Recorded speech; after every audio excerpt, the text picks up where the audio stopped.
Et salut les amis, c'est reparti pour un petit fil d'actualité. Salut les amis. Bon, aujourd'hui, je voulais partager un truc avec vous. J'ai des amis français qui sont partis en Russie. Et bon, ils ont aimé, etc. Et notamment, ils m'ont dit, dis donc, en Russie, il n'y a pas beaucoup de SDF, tout ça, c'est propre dans les rues, il n'y a pas de sans domicile fixe, etc. Et du coup, ils m'ont dit, mais comment ça se fait, où ils sont, est-ce qu'on, voilà, qu'est-ce qu'on fait en Russie pour eux? Et du coup, là, j'ai regardé un peu pour leur donner une réponse, un peu les agences immobilières, etc., le prix des appartements, des maisons, etc. Et notamment, j'ai trouvé cette annonce. Voilà, c'est une maison en Russie à vendre. C'est pas, c'est une maison assez pauvre. C'est une maison avec un bon terrain. C'est une maison qui a l'électricité. Après, n'allez pas me dire oui, il y a mieux, il y a oh là là, moi j'ai la piscine. Attendez, attendez. Regardez cette maison. Vous avez un terrain. Bon, il y a des photos à l'intérieur, etc. Bon, c'est assez sobre, etc. Mais voilà, c'est en dehors de Moscou, bien sûr, c'est beaucoup plus loin, etc., etc. C'est pas la région la plus riche ou c'est pas de ça que je veux vous parler. Est-ce que vous pensez, essayez de deviner le prix de cette maison. Je vais vous le dire.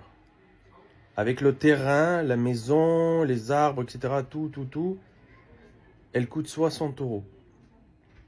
Et ouais, vous avez bien entendu. Et en fait, juste pour vous expliquer que s'il n'y a pas de SDF en Russie, c'est que si quelqu'un se retrouve dans la merde en Russie, bah, il peut toujours acheter une maison. Un SDF qui ne veut pas rester SDF peut s'acheter une maison en Russie. Certes, ça va être loin, ça va être je sais pas quoi, ça va être pas la peine de me dire oui, mais il y a mieux, il y a oh là là, c'est une maison assez pauvre. Il peut s'acheter une maison. Ça veut dire en Russie, quand quelqu'un est vraiment SDF dans la rue, alcoolique, dans un état, c'est que quelque part, il veut même pas avoir une maison. Juste pour vous donner cette information. Voilà, je voulais partager avec vous. Parce que là aussi, quand je me balade à Paris, je vois tous les sans domicile fixe qui vivent dans les tentes, etc. Ça, c'est un autre problème. Après, c'est vrai, certes, c'est dans les campagnes de Russie et que c'est pas les endroits les plus peuplés. Mais quand même, 60 euros une maison, franchement, ça vaut vraiment le coup. Parce que si on est quelqu'un qui aimerait avoir une retraite, ou même quelqu'un qui aimerait être un peu plus isolé, ou des choses comme ça, ou avoir un grand terrain pour pouvoir faire, par exemple, je sais pas, des étangs, des choses comme ça, en vrai, c'est vraiment, vraiment, vraiment pas cher. Je trouve que ça vaut vraiment le coup et que c'est de limite d'investir en Russie et pour avoir une maison de vacances, etc. Après, je sais pas combien ça équivaut exactement pour eux en tant que salaire, mais nous, en tant que Français, ça vaut vraiment le coup. Parce que quand on regarde, même dans les campagnes françaises, c'est minimum des, peut-être, je sais pas, 80 000 euros, ou des choses comme ça. Que là, c'est 60 euros. Genre, aujourd'hui, n'importe qui aurait pu l'acheter. Donc, je trouve que c'est vraiment intéressant et ce serait une solution intéressante à avoir. Et si finalement l'attentat auquel on avait assisté il y a quelques jours à Monaco avait simplement pour vocation de faire taire l'oligarque Vadim Ermolayev pour éviter qu'il balance un énorme scandale de corruption qui touche aux plus hautes sphères de l'État ukrainien. Pour la première fois de son histoire, Monaco a été victime le 29 juin dernier d'un attentat sur son sol. Était visé dans cet attentat principalement Vadim Ermolayev, un oligarque ukrainien qui a fait fortune dans les années 90 comme énormément d'oligarques au moment de l'effondrement de l'URSS, notamment dans le domaine du commerce, de l'immobilier et des spiritueux. Un homme qui était loin d'être un saint, évidemment. Mais il n'a pas été le seul à être victime de cet attentat. Son épouse y a perdu les deux jambes, son fils de 13 ans a été brûlé à 80%, et deux autres victimes collatérales ont été blessées dans cet attentat. Suite à cet attentat au colis piégé, une image a été largement diffusée sur les réseaux sociaux montrant un homme qui tentait de fuir et qui est aujourd'hui activement recherché. Alors il y a eu plusieurs théories pour savoir pourquoi est-ce que cet oligarque a été attaqué. Déjà, il faut savoir que ses relations avec Volodymyr Zelensky sont très tendues. Depuis l'annexion de la Crimée, et surtout depuis 2019, il est accusé par le régime de Kiev de continuer à commercer d'une manière ou d'une autre avec la Russie, et donc il est directement menacé par le gouvernement ukrainien. Suite à cela, cet oligarque a donc décidé de quitter l'Ukraine, de renoncer à sa nationalité et de prendre la nationalité chypriote. Les médias ont bien essayé de vendre le coup du règlement de compte entre oligarques, notamment à cause d'affaires qu'avait monté le grand-fils, oui parce qu'il a 4 enfants, d'Ermolaïev. Mais voilà une autre hypothèse dont ils ne feront pas la publicité, je vous le dis tout de suite. Sachez que selon Claude Moniquet, ancien agent de la DGSE, Vadim Ermolaïev allait prochainement demander une audition au Parlement européen afin de dénoncer la corruption en Ukraine. Et oui, parce que comme je vous l'ai expliqué, il était en confrontation directe avec Zelensky. Quand il allait faire ses auditions, personne ne le savait, mais en tout cas ça allait faire grand bruit. Et bim, attentat. Donc ça c'est quand même hyper intéressant. Et là vous me direz, ah bon, l'Ukraine est corrompue. C'est dommage, on vient d'y envoyer 90 milliards il y a à peine quelques mois. Bon évidemment on n'avait pas besoin de Vadim Ermolaïev pour savoir que le régime ukrainien était totalement pourri jusqu'à la trogne. Il suffit de voir le nombre d'affaires qui ont explosé dans l'entourage très proche d'ailleurs de Zelensky ces derniers mois. Mais quand même, une dénonciation officielle d'un oligarque qui faisait lui-même partie du système, ce n'est pas rien. Donc on saura peut-être dans les prochains mois ce qui s'est réellement passé. Quoi qu'il en soit, je trouve que les médias parlent très peu de ça, alors que c'est assez intéressant de savoir que cet oligarque qui jusqu'ici vivait très tranquillement a subi un attentat d'une extrême violence qui a rendu sa femme handicapée, a brûlé à 80% son fils, a fait 2 autres victimes collatérales, lui-même a failli passer. Tout cela au moment où il décide de faire une audition devant le Parlement européen pour dénoncer la corruption. C'est vrai que ça pourrait expliquer quand même pas mal de choses, parce que pour faire un acte comme ça et tuer quasiment toute sa famille, bah en vrai, c'est qu'il y avait vraiment un vrai problème dedans. Donc je pense vraiment que la deuxième hypothèse, elle peut être vraiment vraie, parce que ça expliquerait un acte aussi violent en fait. Donc voilà. Tu sais ce que c'est ça qui est derrière moi? C'est un tableau. Chauffe, la dinguerie, chauffe. Ça, c'est les fonctionnaires européens. Vous savez, la Commission européenne, ils sont 66 000. Et regardez le salaire d'entrée, de base. 6 153 €, c'est le premier échelon. T'as vu? 6 153 €. T'as un deuxième échelon, c'est 6 411 €. Excusez-moi. Rappelez-moi le salaire de base en France. C'est combien? Parce qu'il y a le SMIC. Et t'as en dessous du SMIC. Hein? Et t'as un petit peu au-dessus du SMIC. Ce qu'ils appellent le salaire médian. Hein? Le salaire médian, on ne sait pas comment ils calculent leurs chiffres, c'est 2147 €. Là, en bleu, là, au milieu, avec la flèche. C'est le salaire médian français. Et en dessous, vous avez le SMIC à combien? 1426 €. C'est du net, hein, rassurez-moi. Hein? Le brut, c'est un peu plus. Ah, d'accord. Et les gens au RSA, c'est combien? 568 €. Ça dépend des mois. 600 balles. Donc, si je comprends bien, quand on regarde ce tableau, le seuil de richesse commence en France à partir de 4 293 €. Ça, c'est le seuil de richesse. Et puis, ça monte, hein. Et puis, tu es très, très riche, c'est quand tu touches 7 512 €. Donc, si je comprends bien, le salaire, premier salaire, hein, de base, d'un fonctionnaire européen, il est même pas au seuil de richesse en France.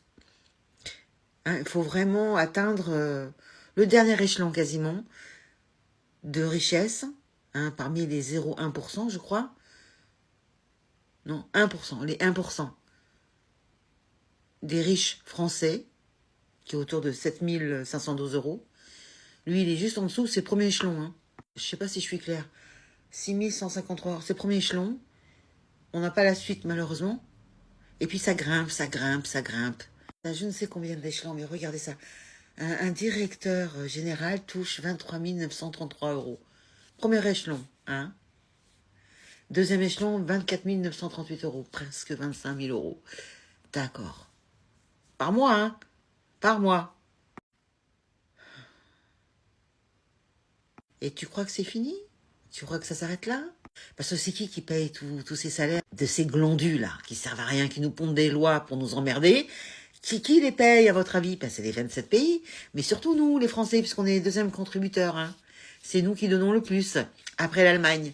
Hein. Cette année, on a donné 28,8 milliards pour payer ces gens, ces gugus, qui touchent plus, quand tu regardes le salaire de base, que le seuil de richesse en France. Hein? 2000 euros de plus. Ah, c'est pas facile à expliquer, hein. Tellement c'est lunaire.